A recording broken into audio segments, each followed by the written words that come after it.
আমরা জানতে পেরেছি যে রানীরহাট সরকারি প্রাথমিক বিদ্যালয়ের প্রধান শিক্ষিকা উনি আপনার হচ্ছে কিছু বাচ্চাদের খাবার রুটি এবং ডিম নিয়ে স্থানীয় জনতা ওনারকে হাতে নাতে ধরছে। এই বিষয়ে আপনারা কি জানেন? আসলে ব্যাপারটা সত্যি অনাকাঙ্ক্ষিত একটা ঘটনা।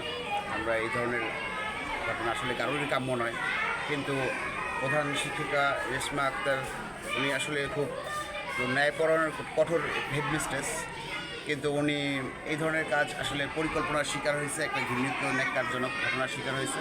বিগত দিনে আমাদের যে স্কুল মিটিং হয়েছে গভর্নিং বোর্ডের সদস্য আপকামিং নেক্সট, তো সেখানে উনি এই জিনিসটা উত্থাপন করেছিল কোনো একজন শিক্ষিকার আসলে বাচ্চার ক্লাসরুমে ইউটিউব যখন চালাচ্ছিল উনি না করার পরবর্তীতে দেখা গেছে তাদের একটা প্রভাবশালী মহল তাকে থ্রেট করে এবং তাকে দেখে নেওয়ার হুমকি দেয় এবং প্রতিষ্ঠানকে উল্টাই পাল্টাই ফেলাবে এই ধরনের আসলে বক্তব্য প্রদান করে, তাকে ফোনেও বলে প্লাস সশরীরে বলে।